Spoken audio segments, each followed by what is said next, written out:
Oh, and welcome to the Motivating the Middle webinar. My name is Katie Stovall, and I will be your technical producer and moderator this evening. This webinar will be presented by Carolyn Simpson.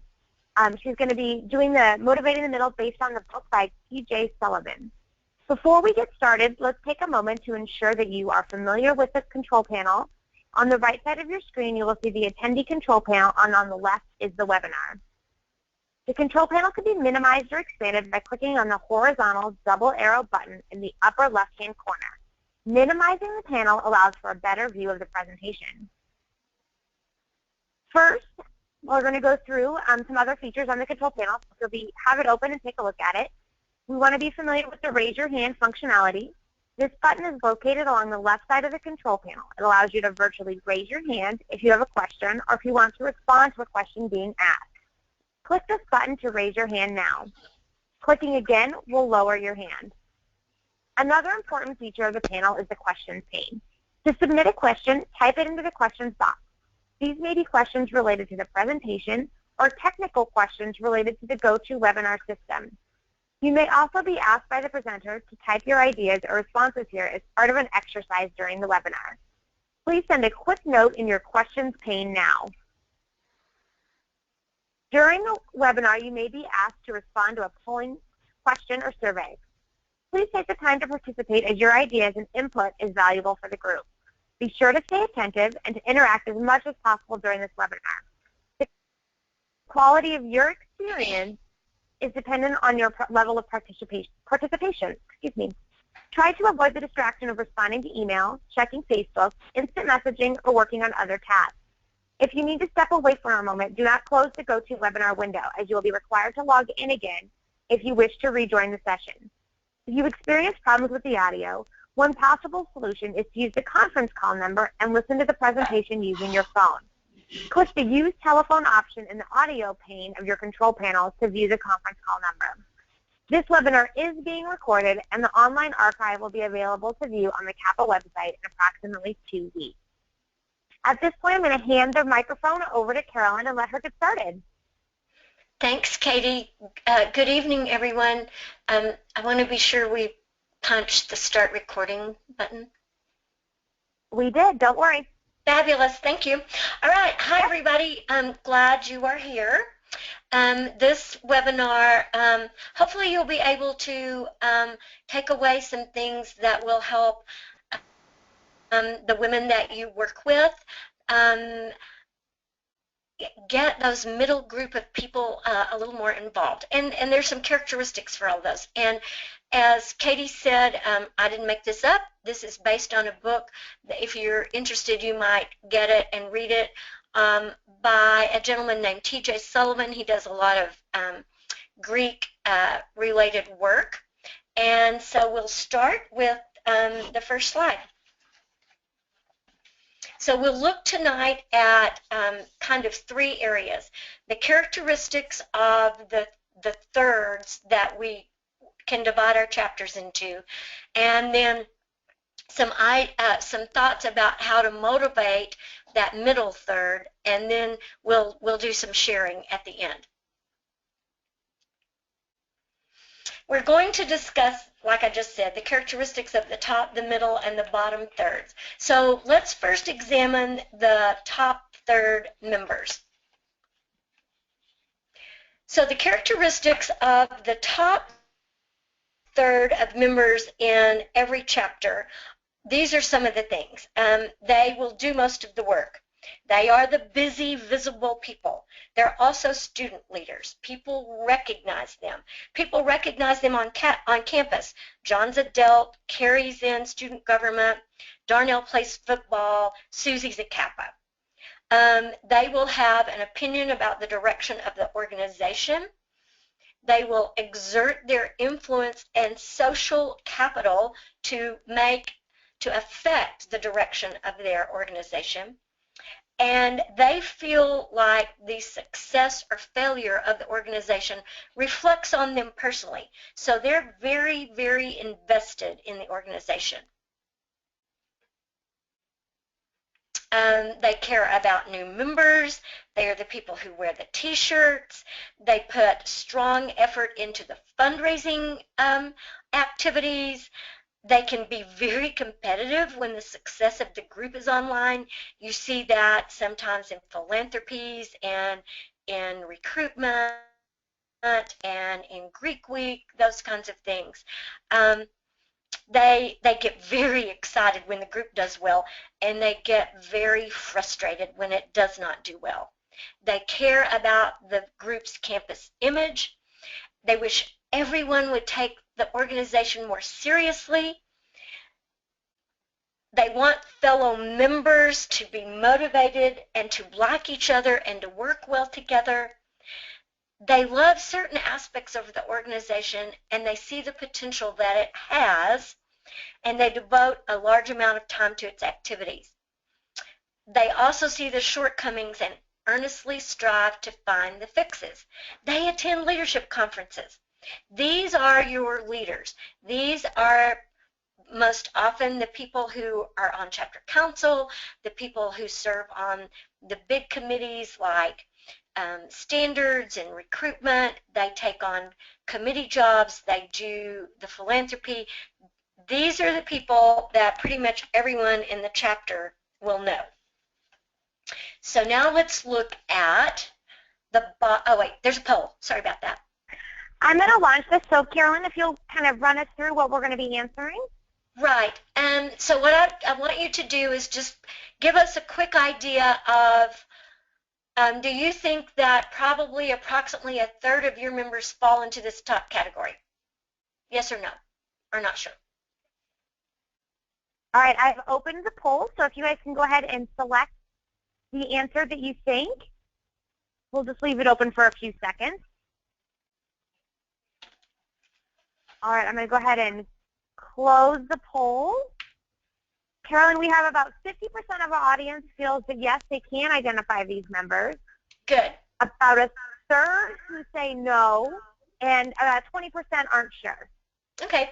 Well, maybe as we go a little bit deeper into this, you'll begin to see the difference between the top, and what we're going to look at next is the bottom third members. And these are the people that are the extreme opposite, of course, of the top third. They are the least likely to care about the organization. They will not make any personal sacrifices. They are the ones who might or often behave badly at an event. They avoid paying their dues. They will publicly criticize the group to other groups. They will shirk their commitments. They create endless drama. You know who all of these people are. The bottom third make the top third members crazy.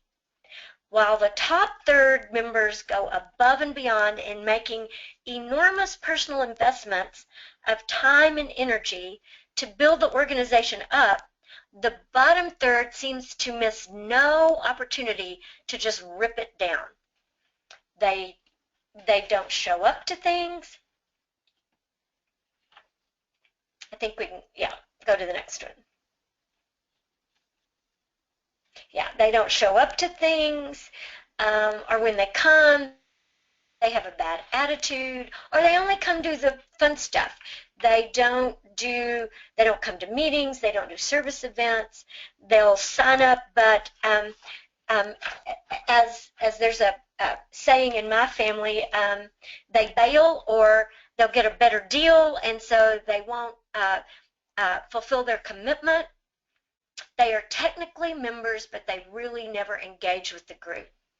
They come to the party, but they ditch the committee work. They won't clean up. They won't help set up. They're critical, but they won't lead themselves. They usually have terrible attitudes. The top third members wish that these bottom third members had never joined. And the top third members spend a whole lot of time trying to figure out how to make these bottom third people productive. They wish they could stop their negative behavior and their negative attitudes. And they spend a whole lot of time dealing with their drama, mitigating the problems they cause, and trying to understand why they feel and act the way they do about the organization. So usually there is tension between the top and the bottom. often they don't even feel like they're on the same team or part of the same organization. I think there's, yeah. All right, we're going to do 2 polls this time, so I'm going to launch the first one. Carolyn, if you will let us know what we're up to. So I know that you can probably answer this one. Can you identify approximately a third of the members of your chapter who might fall in this bottom category with bad attitudes and non-engagement? We'll give it just a couple more seconds. Get your last minute votes in. All right. On this one, we have a 90% feel that they can identify the bottom third, and about 10% can't yet. Yeah. So the next one is sort of a yes or no. Would you agree that you could divide your chapter roughly into 3 parts? The top, the bottom, and the middle. And it's just a yes or no.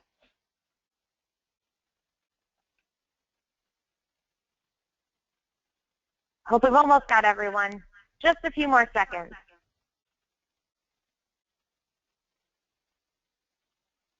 All right, I'm going to go ahead and close the poll. About 75% feel that, yes, they could divide the chapter pretty equally. Great. Okay, let's look at a few more differences between the top and the bottom. The top 1/3, as we've said, spend most of their time doing all of the work. They're focused on their tasks, and they wish they could change the bottom third. And then the bottom third spend most of their time focused mostly on themselves and not the organization. They take from the organization, and they constantly put themselves at odds with the top third. I think the next one. The top third, you can and often do get exhausted and burn out. And often I find that those are the young women that when they graduate are like, I don't want to have anything to do with Kappa for a couple of years. And those are our leaders that we would love to get involved in our alumni associations, but often they're burned out from their chapter work. The bottom third give very little anyway, so they may or may not wish to join an alumni association. The top third commiserate with their advisors, or they get angry, or often maybe sometimes depressed. The bottom thirds make excuses, and they get drunk at parties. The top third try to solve the problems and get everybody involved, and the bottom third appear lazy and uncommitted. The top third complain, and the bottom third complain. But then there's this whole group, this forgotten group, this third of people that are in the middle. So I'm going to give you a couple of examples here. So see if you recognize, see if there would be anyone in your chapter that would correspond to Carol. So Carol loves her sorority. She shows up at all the mandatory things, and she counts her sisters as her best friend. Her sisters think of her favorably, but she's not really seen as a chapter leader. She held a committee chairmanship once, but didn't pursue anything after that. She sometimes struggles with the financial and time commitments and frequently worries about all the things she needs to get done. Her boyfriend complains about the amount of time she spends doing sorority. You may recognize her as a member of your group. Then there's Michelle. She has always enjoyed being an active member of Kappa. And last year she went to everything. But this school year has been different. School itself has been a big challenge. Her accounting class is a nightmare. And on top of that, all of that, her mother's health has been shaky. As much as she wants to attend meetings and social events, she really finds herself just craving more sleep. These are two of your middle members. There is a huge big space between the top third and the bottom third. And it's in this middle space where these middle members live. Their perspective is very different from that of the top and the bottom. So let's look at some of the characteristics about the middle third. They care about the organization as different than the bottom third. They most often have a very positive attitude. They want to contribute. They are involved, but their involvement in Kappa is not the defining element of their personal identity. It is a part of who they are. They are not, within the organization, usually thought of as leaders. They don't seek praise. They don't ask for responsibility or attention. But they also don't criticize or offer opinions. They often fly under the radar, and they're considered a supporting player, not the MVP.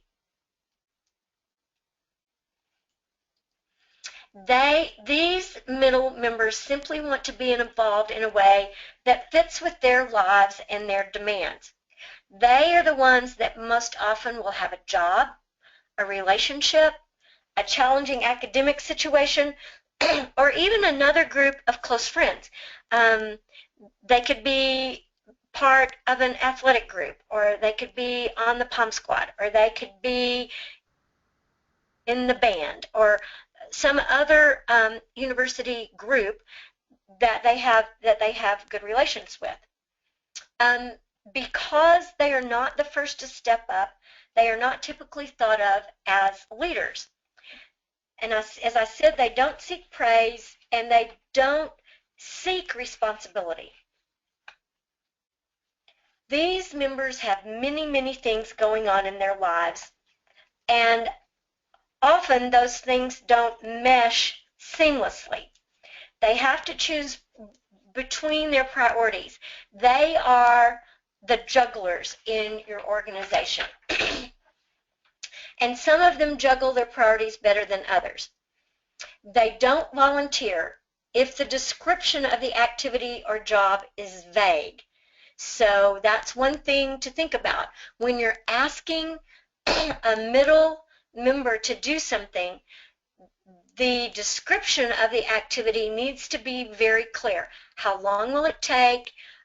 What is required? Everything, not just, I need you to help with this event. What is it that you need me to do, and how long will it take? Let's look at an example here. One middle third member is doing a great job of handling the demands in her life. And another one is struggling as soon as one priority becomes too demanding, or when something unexpected happens, like a tough class, trouble in a relationship, they get sick, something happens at home, their car breaks down. These young women are all very keenly aware that their balance is very delicate, and one little thing can easily throw it off. Another example is that the middle third member will do what she needs to do, or do the parts that she finds enjoyable, but she's not going to sign up for a leadership position that might demand a lot more of her. If a meeting is supposed to last for an hour and it goes for 2, we have just thrown her off, and she probably won't do that again. They will not volunteer if we don't hold up our end of the bargain and let them know exactly what's required of them. So how do we motivate them? The biggest mistake that we make when it comes to motivation and fighting apathy is thinking that all of our members are going to respond to the same things that motivate the leaders. That's not true. The top third leaders like awards, so they try giving awards. They enjoy praise, so they create elaborate recognition programs. They feel a sense of duty and obligation to their organization, and they are amazed that others don't feel as strongly as they do. They plead, lecture, and guilt the members.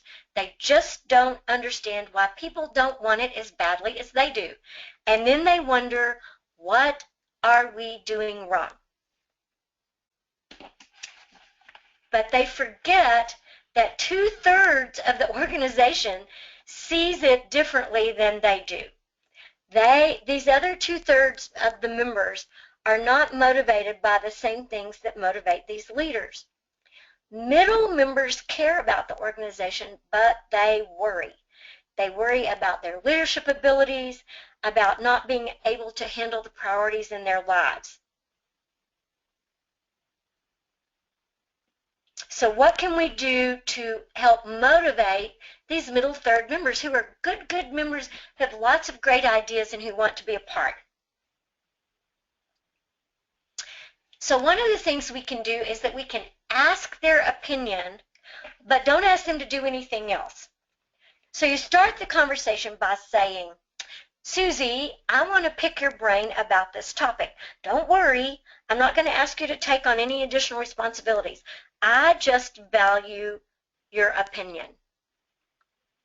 Or they can say, Susie, what one thing do you think we could be doing that we aren't that would make our organization stronger? Then you have to listen to the idea. Another thing is to start and end your meetings on time. Nothing stresses out the middle member more than the prospect of a long, drawn-out meeting.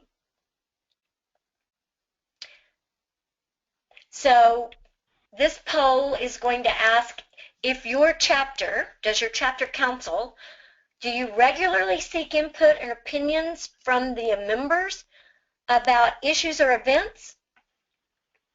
Or do you mostly let chapter council do all the planning? So the question is, do you seek input or opinions about the issues and events?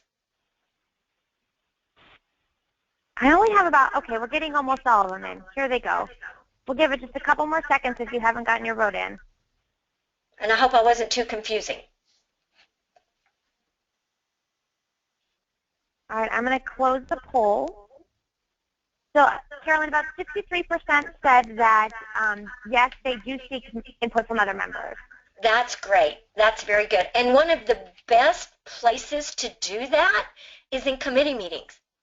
That's a great place to get input or opinions about chapter issues. Okay, then the second question is, does your chapter council use a timed agenda at chapter meetings? And if you do, that allows these middle, and you can just answer yes or no, it allows those middle members to understand and plan better. Remember, they're the jugglers. All right, I'm going to go ahead and close this one too. We have about 63% that said yes on this one too. Yay! Very, very good.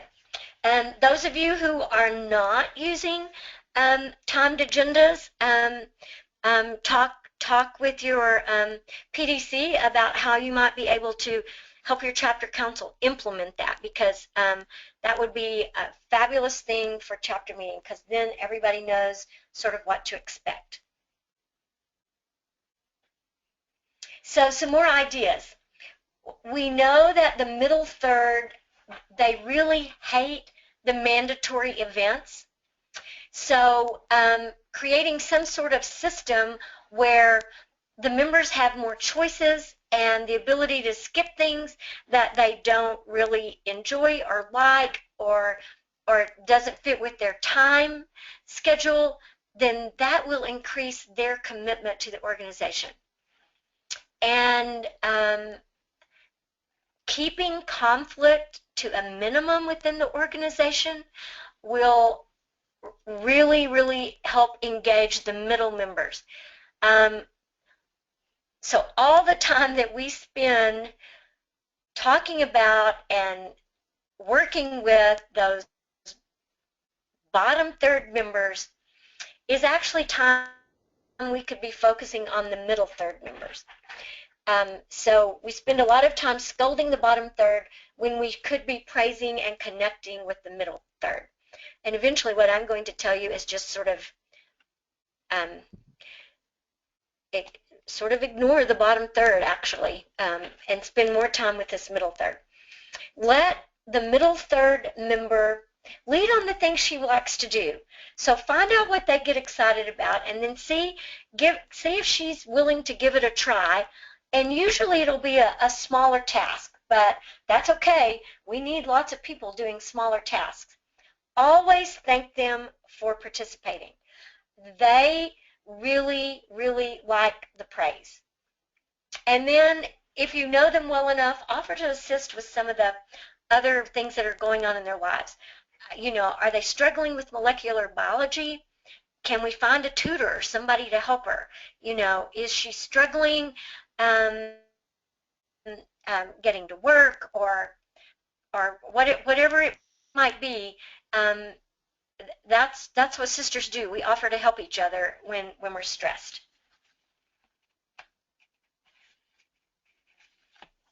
So this poll question gives you some choices here. So for a middle member, which of the following could be choices that they could choose that are not like? I hope this For makes this one, sense. I'm going to have you guys type them in instead of doing a regular poll. You can pick your options. Yeah, type in your answer: A, which is 1 and 2, B, 1 and 3, C, 1 and 4. Which of these things could they choose?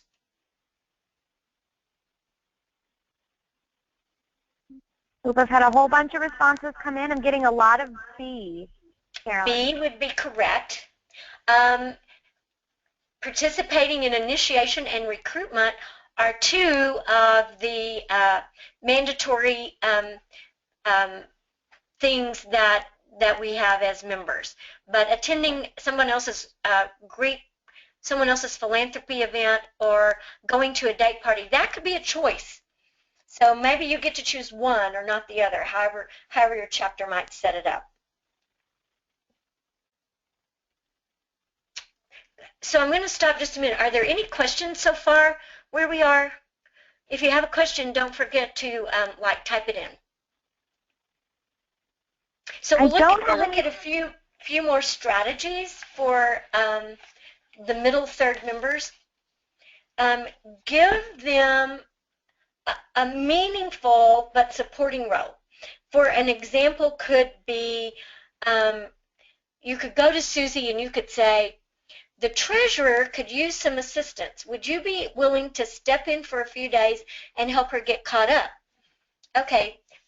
And you could be even a little more specific. She needs help with, we don't have this so much because we have Bill Highway now, but she needs help with collecting the dues for, we don't even have that. There's something she can do. Just helping her get caught up with all of her chores. A middle member will feel great doing sort of a low-key task that will help the organization, or will help a person in the organization. Ask the middle member for help on one specific time-limited task, such as, we have Moms Weekend coming up, and we need someone who will get the correct addresses, phone numbers, and emails of all the moms. Could you help with that? That's a very specific, time-limited task. She can do, turn it over, and feel like she has really been contributing to the organization. Another thing that you can do to engage the middle member is that these women need personal connection and time more than many others. Say you have a member from out of state and she comes to all the meetings, but you just don't know her very well.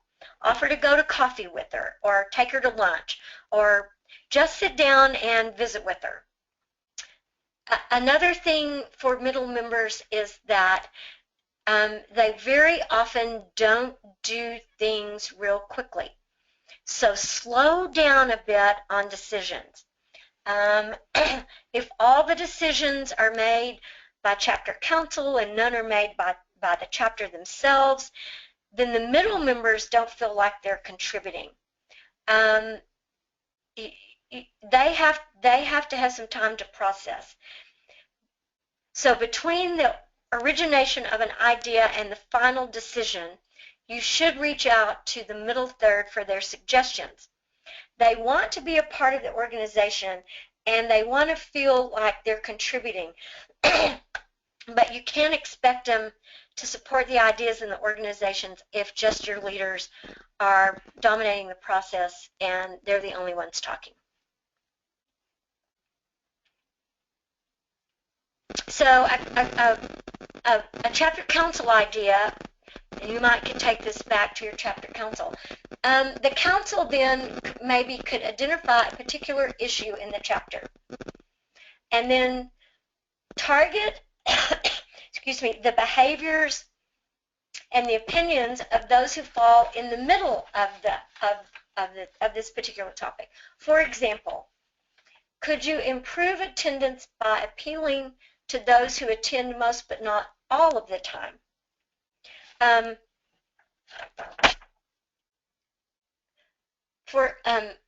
So how would you do that? So you could ask the middle members. The recording secretary can create the list of those who attend most of the time.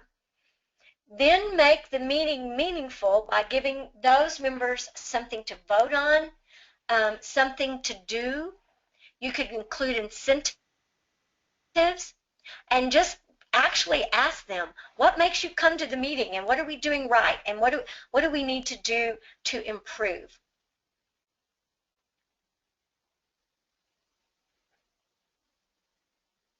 Instead of asking the top third members who always come or threaten the bottom third members who hate coming, like I said, start finding out what changes you could make to make the meetings more exciting for the middle third member who attends 3 out of 5 meetings. So you might ask them questions like, should we change the time?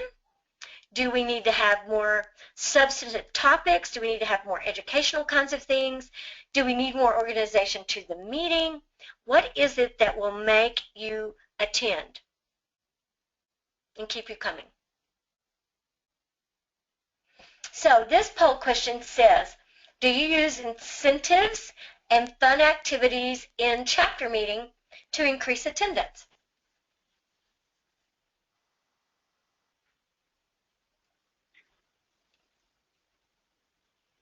All right, we'll give it just a few more seconds. You guys voted quick this time.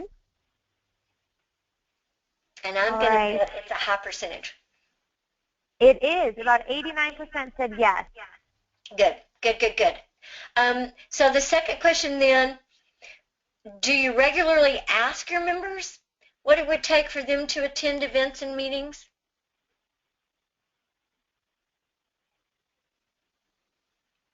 And a great way to do that is to give out some kind of poll or evaluation after an event.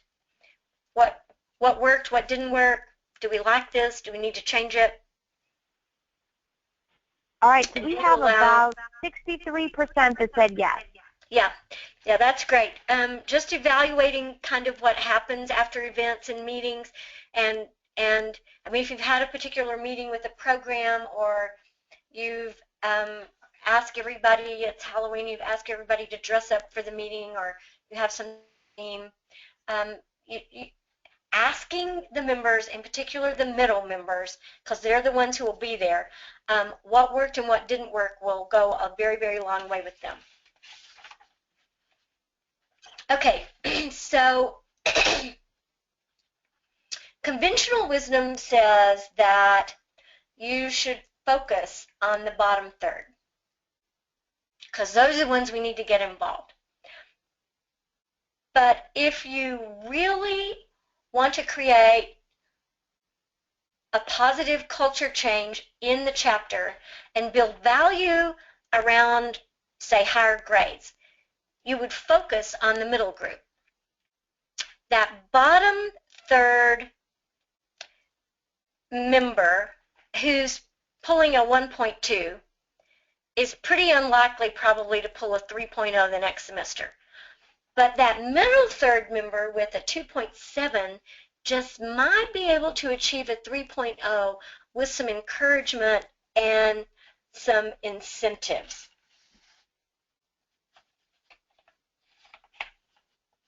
Some other examples, your chapter's considering an increase in dues and you expect that it might be controversial. Likely a third of the members will understand the argument for the increase, that's probably your top third, and support the effort.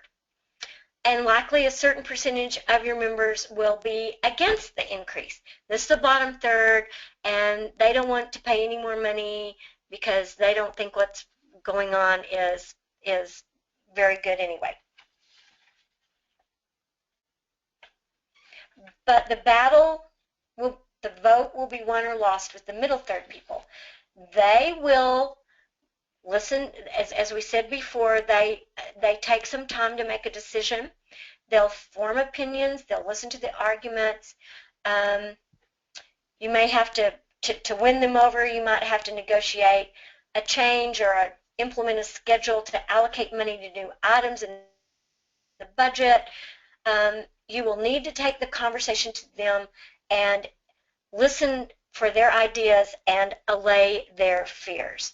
These are just some examples of what you might do. Another one would be, do you need to raise money for your philanthropy? And instead of doing a fundraiser that appeals to the top third, who are going to always participate, or begging the bottom third who are not going to participate, ask the middle third. How much time would they invest in a fundraiser? Would they be willing to sell tickets? What have they seen work that would take a reasonable amount of time and effort? In other words, what you want to do is just involve them. And you have to take the conversation to them. They will not be the ones to step up to the conversation themselves. That's just another example.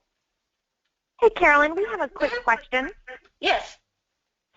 Do we feel like we pledge as many women at the top third as we do at the bottom third? That's a really good question. Katie, what do you think about that? You know, I think that some of it kind of shakes out in the wash on who we associate ourselves with. Some women become part of the bottom third by association, maybe, or choose to be that way because it seems cool or cooler than maybe even being part of the middle third. But I don't know if there's really, I don't know if we can consciously say that we do that in any chapter. Yeah, I don't either.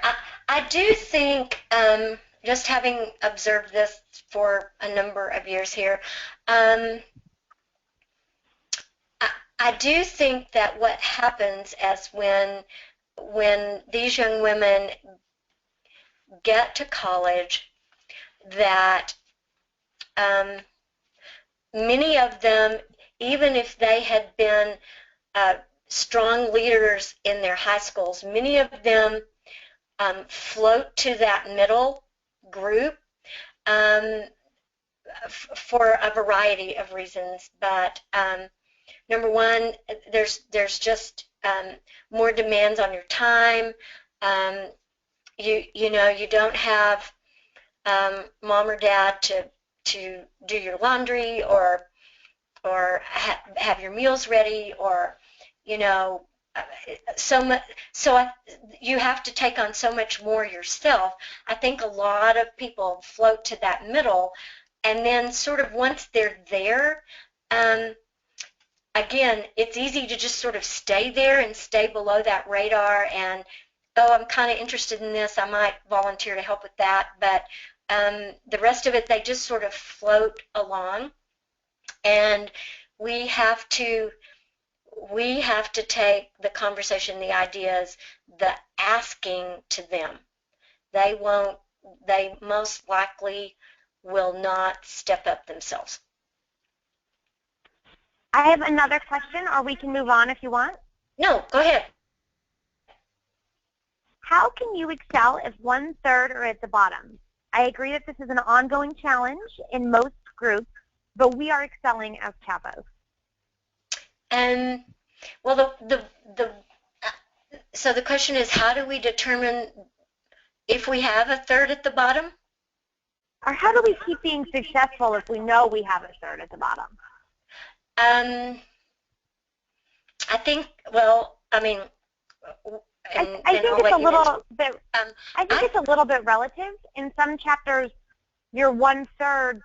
These women may still be achieving high grades and be productive on campus. They just may not be particularly active or productive in the chapter. Correct. Not all of them would be deadbeats, if you will. They are still productive members. They're just not as productive in comparison to your top third. I think also the bottom third tend to fall off or float away, or we ask them to float away, and I believe that our top and pretty much a lot of the middle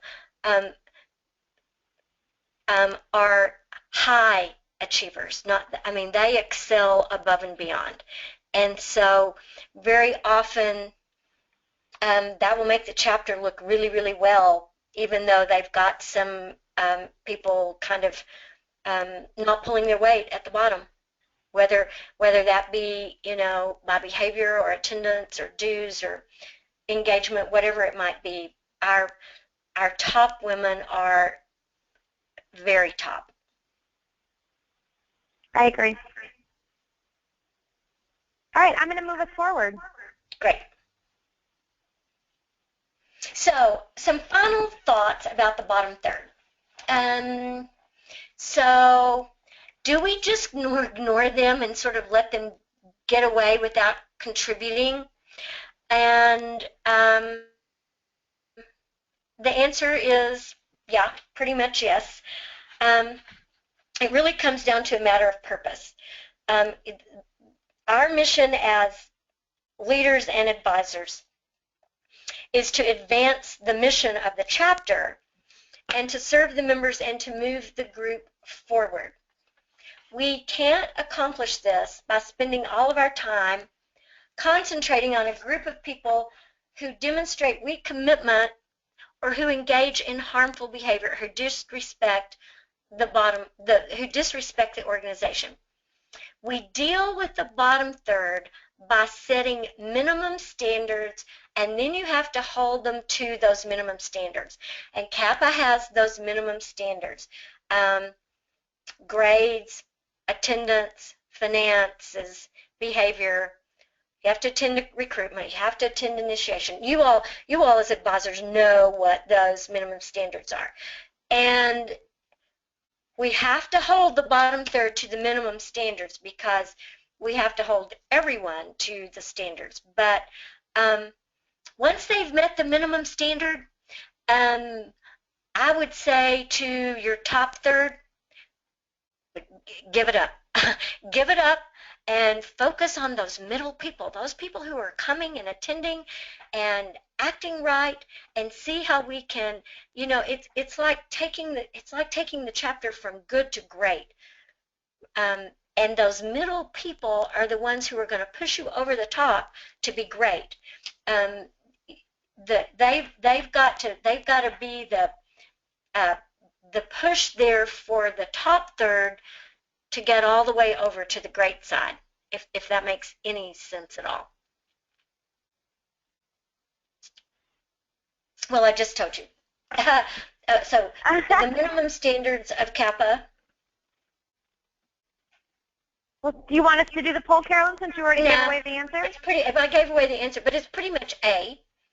The minimum standards are attendance, finance, academics, and we talked about behavior, but Some of the other things, certainly we want to have fun social events because our women want to be with each other. We want them to be involved on campus. We want them to be involved in intramurals, all those sorts of things. But and I believe the sisterhood follows if you've got good engagement. So okay, so kind of to sort of tie this up, we have to as advisors and working with chapters, we have to reassure these top third members that it's okay. It's okay that the bottom third isn't as engaged as you are. They're going to get very annoyed about all this, and they're going to think there's a big disparity in the expectations, and they're going to say it's not fair. And they're right. It's not fair. But they have to come to terms with the idea that every member of the organization will be equally committed and engaged. Well, that every member of the organization will be equally committed and engaged is a fantasy. And they're just wasting their time when they whine about it. So they just need to sort of get over the fact that everybody's going to be as involved as they are. And you know, and I kind of remember this as one of those people who was so involved, and I'm still involved. And, you know, I go, well, I don't understand why this pledge sister who I adore, who lives in another city, has never even joined her alumni group. I'm like, what? I don't get this. Why are you not part of this group? They have a fabulous alumni group in this. I have to get over that. I have to learn that not everybody is going to be as engaged and committed as I am. Okay, that's a hard thing to learn maybe when you're 18, 19, 20 years old.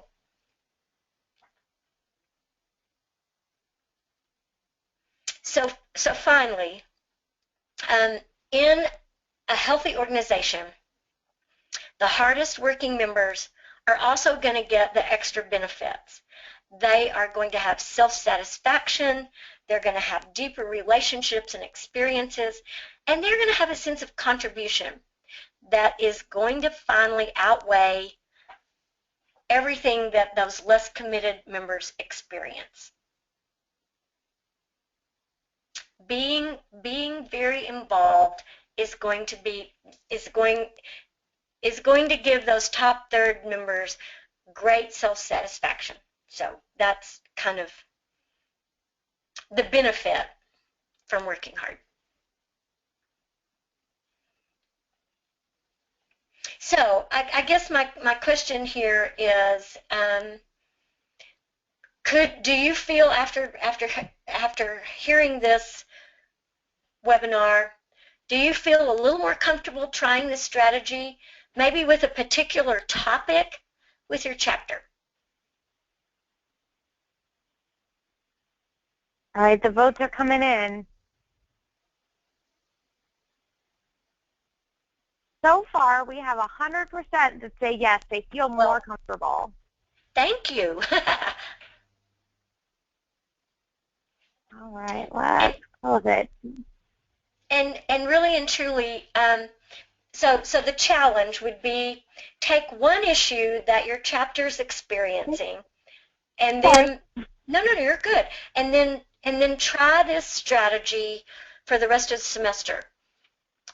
So you might take morale or attendance or grades or any number of issues, and then try to use some of these strategies. Go to those middle members, ask them their opinion, give them specific tasks to do, and then see if that makes a difference in that. Do that for a semester, and then see if that makes a difference in that particular issue with your chapter.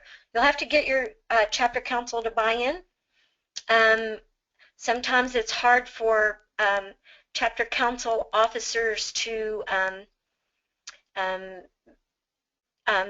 some of this strategy takes time, so and that's in a big, it's a commodity for college women, and we know that. But spending a little time with those middle people will strengthen the chapter and then help you work through some of these issues that you might be having.